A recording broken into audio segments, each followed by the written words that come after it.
Do you ever feel like there is a gap between your expectations and your team's performance?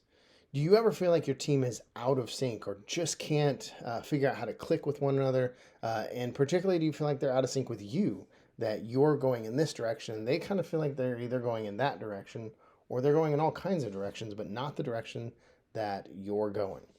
Or do you feel like your team is unaware when you make decisions or unaware of your behaviors, that they feel like it doesn't make sense to them or they seem surprised by it? Or even when you come with a directive or a constructive criticism to them, they seem blindsided by that and they seem like it's coming out of left field for them.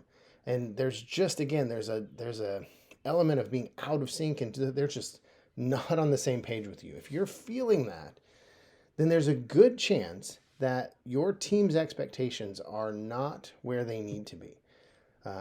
As the leader and as the pastor of your team, it's our job to manage the expectations of our teams. And that can seem like a daunting task, especially if you have a large staff, you have a lot of people that answer directly to you. How do you manage that many people and their expectations? Because as you and I know, people can be very random and it can be hard to understand exactly what is going on in their minds.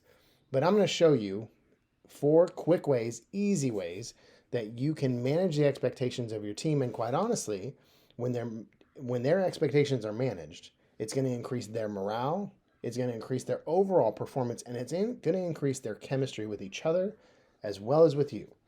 And so that's what we're going to talk about today. So let's get started.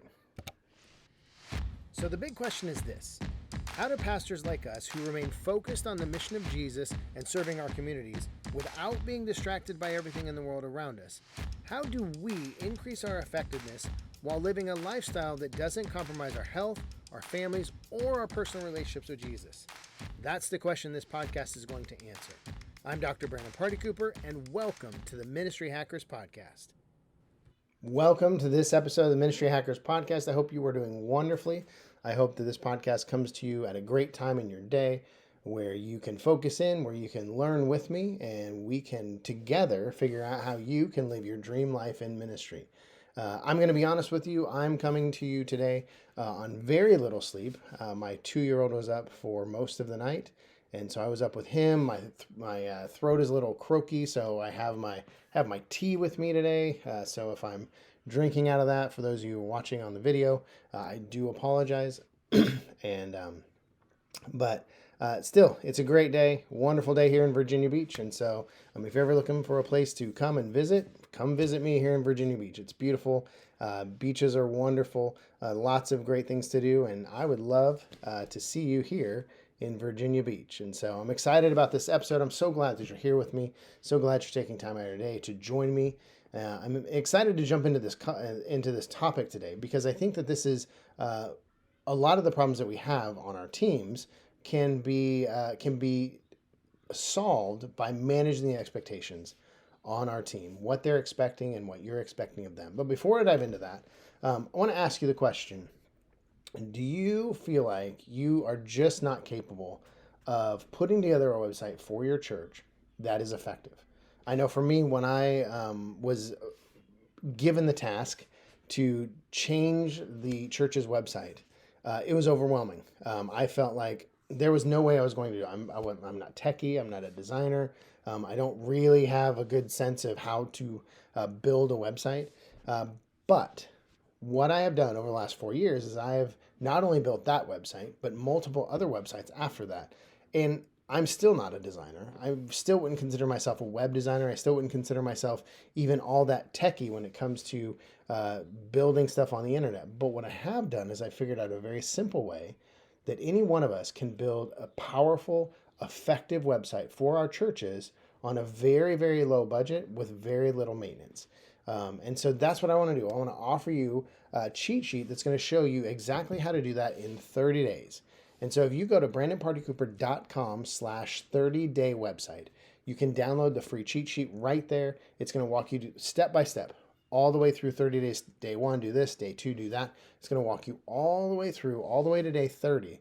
And by day 30, you will have a church website that's up, that's running, that is doing great things for you, that's working for you, powerful, bringing guests in every Sunday. And it doesn't require you to be a techie. It doesn't require you to be a designer, a web designer, any of that. All it requires is for you to be able to sit down and follow the step-by-step guide. So again, go to brandonpartycooper.com/30-day website, get your cheat sheet, get started today. And in 30 days, you can have a church website that's working for you and bringing people to your church every Sunday, every week, over and over and over again. All right. So again, brandonpartycooper.com/30-day website. Okay. So one of the things that I have seen over my years of ministry and then also consulting and coaching pastors and teams is there is usually there is an expectation gap between the pastor and the team. And there's lots of reasons why this is. Sometimes it's because the pastor is not communicating clearly. Sometimes it's because the team isn't paying attention. Sometimes everybody is just so busy. Nobody is really able to sync up with each other and be on the same page. Another reason that's usually the case is because there's not a lot of written policies or guidelines or even a manual or anything. There's very little written down that anybody can refer back to. And what that does is it means that somebody has to remember it. Maybe it's you, the lead pastor, or maybe it's the office manager, office administrator, or maybe it's somebody on your staff, an executive or an associate that you've entrusted to just remember everything. But the problem is when it's in their brain and not written down and somebody else can access it, then everybody creates their own expectations. And a lot of times those expectations are disjointed from one another. And what happens is when expectations are not properly managed on your team, then there is this sense where everybody is kind of doing their own thing. We talked about it a couple episodes ago about having teams that are siloed. You have your youth pastor and your kids pastor and your associate pastor and your worship pastor, and everybody has their own little silos. And crossing over and working together is very difficult. And in some cases, I've seen some churches where it's almost impossible because there's such territorialism and animosity towards one another that they just can't seem to sync up with one another and work together because the expectations are all over the place. And so what I want to do today is I want to empower you because again, if you are going to have this highly effective pastoral staff, highly effective team, then you have to own your role as the cultural architect. And part of being the cultural architect is managing the expectations of your team members.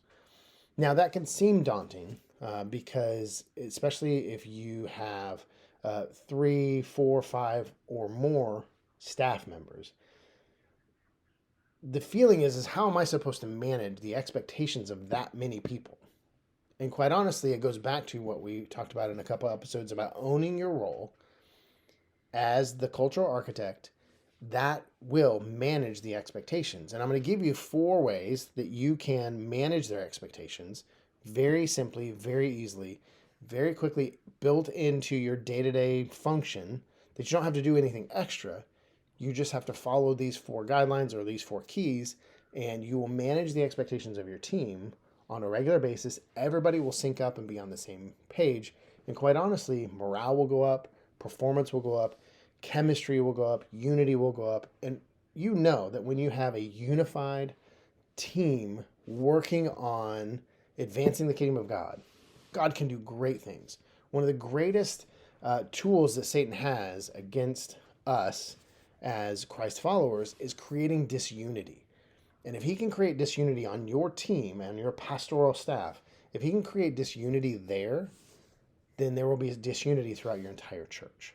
It's really hard to lead a healthy, strong, effective church body when the pastoral staff is out of sync and not in unity with one another. And so what we want to do today is we want to talk about how to manage expectations so that you can fight against the Satan trying to create disunity within your team so that you can have a healthy, strong church that's not only growing numerically, which is always good, but more importantly, that's growing spiritually because they're unified in mindset, unified in heart, and unified in mission and what God has called you and them and the congregation to do in your community. Okay, so the first thing that you're going to want to do is you're going to want to be consistent with your actions and your decisions and then communicate inconsistencies to your team. So we've talked about you're owning your role, and it starts with owning your role in productivity, being productive yourself and effective yourself so that the team will follow that. And a lot of that comes down to just being consistent with your decisions, how you're making decisions, and the reasons why. This is why I think that as pastors we have to be a lot more principled and a lot less intuitive. Now, I'm not saying that you shouldn't operate on intuition. There are times when you should, but the bulk of your ministry and the bulk of your decisions should be based on principles, because those principles become anchors not only for you but for your team. They know if this is a principle that you hold, then you're going to make decisions based on that principle, and that creates consistency for them, so they understand why you're doing what you're doing. They understand exactly what the reasoning is behind it, and they can also count on it. They can count on the fact that you are going to take care of things and make decisions in a consistent way, so they know what you're doing and why you're doing it. Now, there are going to be times where you have to go outside of that. You have to make a special exception. You have to step outside of your consistency. There is a decision that you're going to have to make that's inconsistent with what you normally do. All you have to do in those situations is communicate to your team why. I'm making this decision. I know that this is my principle, or I know this is usually how I handle this situation, but this time I'm going to do it this way, and here's the reason why. Now, you're not asking for permission. You're not even asking for justification to the team. You're making your decision based on your own reasoning, and that's between you and God and whatever accountability you have set up. What you're doing for your team, though, is you're communicating why, so that they understand when they see an inconsistency in you, they understand why, and they can, maybe even if they don't agree with the why, they at least understand why you're doing what you're doing. And it doesn't shake their perspective on you. It doesn't shake their expectations, because even though it's inconsistent, they understand why you stepped out of that inconsistency. You've communicated that. And so be consistent, obviously, but there's always times when you have to step outside of it. There's always times you have to make exceptions. The key is the exceptions shouldn't become the norm. If you're always making exceptions, if you're always stepping outside of your principles and out of your consistent decisions, what happens is inconsistency becomes what's consistent, and then your team is again right back to they don't know what to expect because you're all over the place. And so the first thing is be consistent with your decisions and your actions, and then communicate inconsistencies when they occur. The second thing is clearly communicate your expectations of the team. You, as the leader, you have expectations of your team. You know what you're expecting them to do, how you're expecting them to perform, how you want them to handle things, handle certain situations. You have expectations. Communicate those expectations. Make sure that they know that it's clear, this is how I want you to do this, or this is what I want you to do. A lot of times this is not clear, especially when you hire on a new staff member. Usually in most churches and most situations that I've seen, the onboarding process is very minimal. There's not a lot of clarity. There was one position I had. It was when I was young and right out of Bible college. I stepped into a position, and the communication of expectations was not clear at all. I knew the position that I was in, and I knew the overall, essentially, this is my overall role. But when I got there, it was do this and do this and do this, and then when I would do it, then it wasn't done right, and there was just a lot of miscommunication, and the expectations were not clear. And so, for me, being young, I didn't handle it well, and so that was on me. But honestly, if the expectations had been better, I may have handled it a little bit better. And I see this all the time. I see all the time when new members are brought onto a team, things aren't communicated clearly, and so there's this gap of expectation, and then that staff member is trying to do things and go about their ministry, and they step on a landmine they had no idea existed because there was no expectation given, or they're underperforming because they don't know where the bar is. And so for you as the leader, you need to clearly communicate what your expectations of the team are. Communicate to them, this is what I'm expecting of you. This is what I want you to do. This is how I want you to handle things. And take the time when you onboard them and bring them on your team, take the time to really develop them. And honestly, I think that an onboarding process should be 3 months at minimum. 6 months would be ideal. If you could do a 12-month onboard, that would be great. But I realize that may be too lofty of an expectation. 6 months would be optimal. 3 months at the very least. If you're just saying, you know what, I just want to get them on and get them going, get them out there, that's fine. But take 3 months at least to sit down with them, onboard them, take them through expectations and understanding so that by the end of that onboarding process, it's clear why they're there, what they're supposed to be doing, how they're supposed to be handling things, and what you want from them. And so be clear on what your expectations are of your team. The third thing is clearly communicate what they can expect. Expect from the job, expect from the situation, expect from you.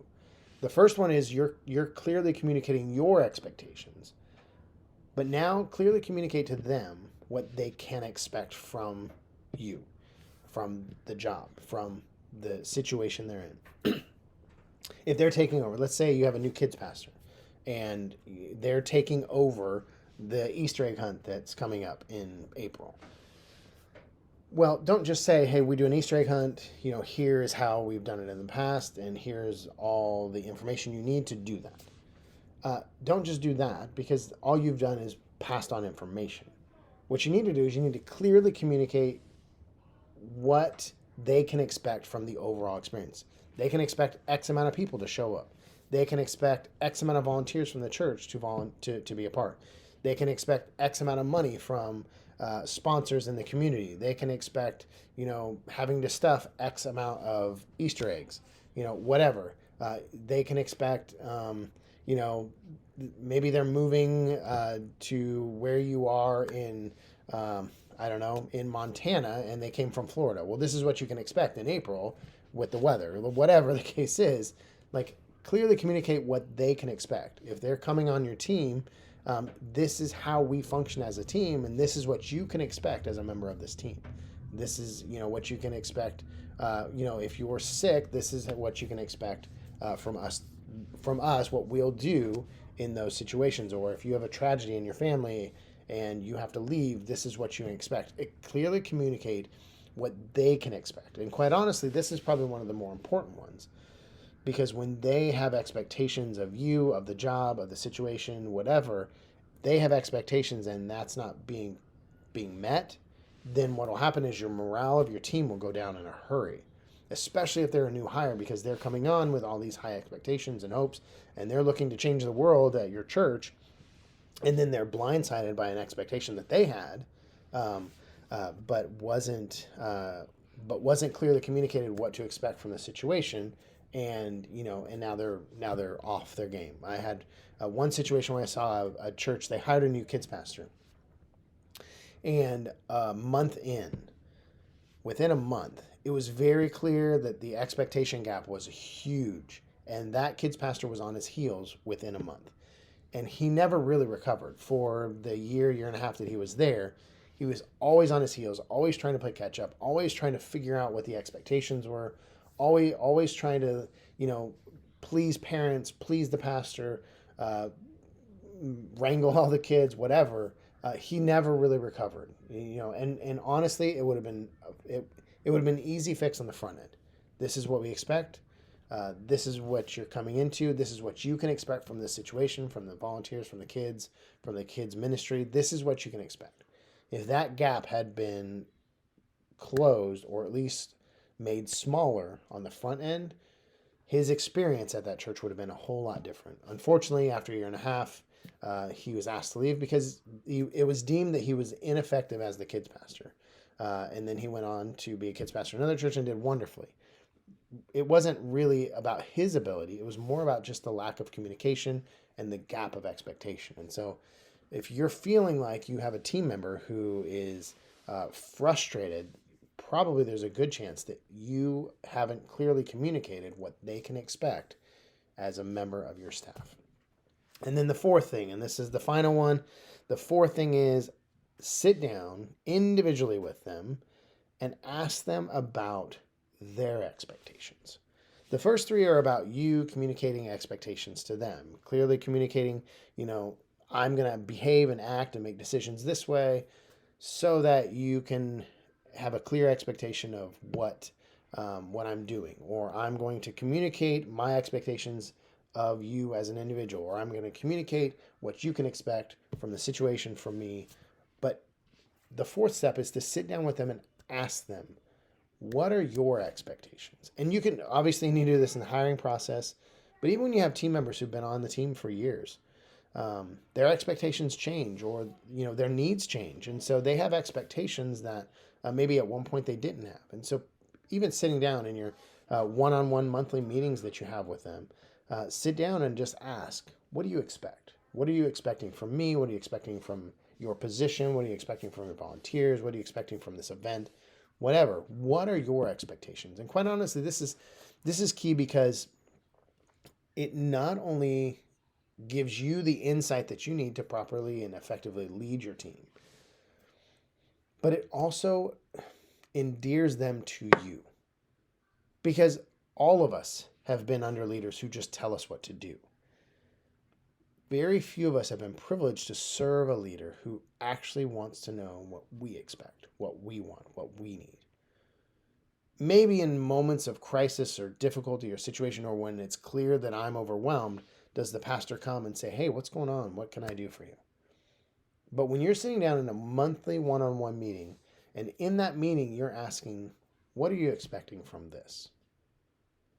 Well, that tells me that I'm not just here to do what I'm told, that you actually care about me. You care about how I feel about it. You care about what my expectations are. And even if, when I communicate my expectations, even if they're off, at least you've heard them. And then that empowers you to manage that expectation and say, okay, well, I get that, that's where you are and that's what you're expecting. This is probably more likely what it's going to look like. This is more realistic to where the situation is going to land. But having that conversation and asking the question, what are you expecting? That is going to do a ton for managing their expectations, bringing them into alignment with you, creating unity between you and them and the rest of the team. And whenever that happens, morale is higher, performance is higher, and again, advancing the kingdom of God and reaching your community is a lot easier to do. And so sit down with them, ask them individually, what are your expectations? And don't argue with them, don't be defensive. Just ask them and write down their answers and say, I understand. Okay, let me explain. This is what you probably can expect more realistically, or I think that expectation is great and I think that is exactly what you should expect. Whatever. But let them talk, you listen, and with compassion and patience and grace, you lead them and guide them. At the end of the day, your team has chosen to serve you in the church that you're at. Honor them and honor that decision by taking care of them and managing their expectations. When you take the time to manage your expectations and lead your team, then so many other things are going to go so much smoother. And everybody's going to enjoy being in ministry together. I know I've said it here before. My greatest joy in ministry is working with a highly effective team who's focused on what God has called us to do, that's passionate about seeing God move in our services and in our ministries and what we're doing in our events, reaching our community. And we get to live life together, enjoying one another, serving God and serving people and seeing Him move. That is ideally what ministry looks like. At least from my perspective, that's what I love seeing. And when you sit down and you manage the expectations of your team, when your behaviors and your decisions are consistent, when you're communicating what you expect and communicating what they can expect, and then sitting down and asking them what are their expectations, when you're doing those things, then that expectation gap gets a lot smaller. And in some cases, is completely gone. Especially if you have a team member who's been with you a while and they know what to expect, then it's easier for them to make the decision, do I want to be here or not? Because if they know what they can expect and they know what their expectations are and they know that there's a gap, well, then it's clear maybe my time here has come to an end. And you don't go through this awkward period of like, I want to be here, but I'm not happy here. And so I'm frustrated. And so over time, I'm getting more and more angst in me because there's this gap, but I don't know how to manage it. At the same time, if you have a team member who's been with you for years and they know what to expect and that's exactly what they're wanting, and they flourish, they love it, they become advocates not only for your team, but for your church and for your people, and they just are high performing, highly effective ministry team members. And that's what you're wanting. At the end of the day, that's what you're wanting. Highly effective ministry team members who are going to come alongside you, carry the burden of ministry, celebrate with you in the victories, and walk with you step by step all the way through to whatever future God has for you. Alrighty? So, again, manage those expectations. Take care of your team. Help them manage their expectations too for themselves. And see what God can do in your team when they're unified and focused and on the same page. Alrighty? Don't forget to get your 30-day cheat sheet. Go to brandonpartycooper.com/30-day website. Build that website out in the next 30 days. Have it up and running and bringing guests into your church every week, even if you're not techie, even if you're not a designer, and even if you have a very small budget. All right? Have a wonderful day, and I'll see you in the next episode.